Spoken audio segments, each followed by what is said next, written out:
大家好，我係藝術治療師李柔柔，歡迎返嚟生活中的藝術嘅第二條短片，我手砌我見。一陣間我哋會去石灘嗰度，用雙手、用雙眼重新發現身邊嘅微小。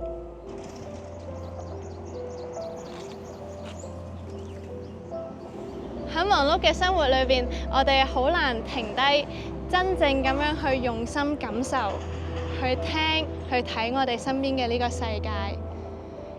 今日呢，我想做一個好簡單、好溫柔嘅練習。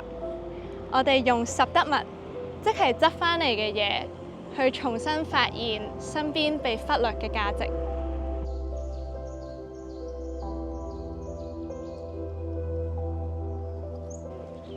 我哋嘅雙手係媒介，我哋嘅雙眼係言語，而拾得物係一個個等待住我哋去重新發現佢哋價值嘅物件。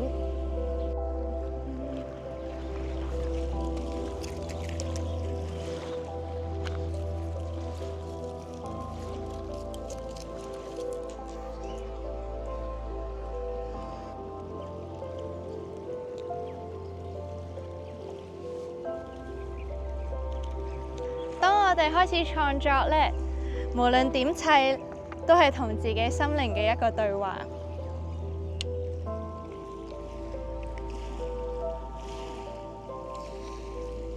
冇正確，都冇錯誤。我哋砌嘅呢，就係此時此刻我哋嘅狀態，係好真實嘅，亦都好獨特嘅，係只屬於你嘅。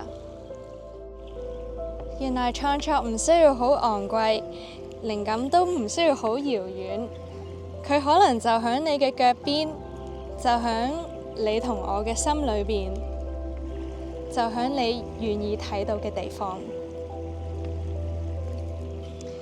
每件微小嘅物品呢，都有佢意想不到嘅價值。我哋可以做嘅呢，就係俾啲時間，俾啲空間，等呢啲價值可以重新被發覺。呢啲痕跡本身就好值得被看見。喺整理佢哋嘅同時，我哋都喺度整理緊我哋自己嘅情緒。有時我哋會覺得自己就好似呢啲漂泊嘅碎片，好細，好唔重要，甚至有啲破碎。不過今日嘅創作唔係為咗靚，亦都唔係為咗結果，而係為咗提醒我哋，我手砌我見，唔係要創造世界，而係俾我哋重新看見世界。當我哋願意平靜落嚟，慢慢去感受我哋嘅環境，我哋會發現呢個世界其實唔缺美，缺嘅可能係我哋嘅察覺。我哋不妨去察覺一下，帶俾我哋一啲啲嘅平靜，帶俾我哋一啲啲嘅發現，帶俾我哋一啲啲嘅溫柔。我哋下一節生活中的藝術再見。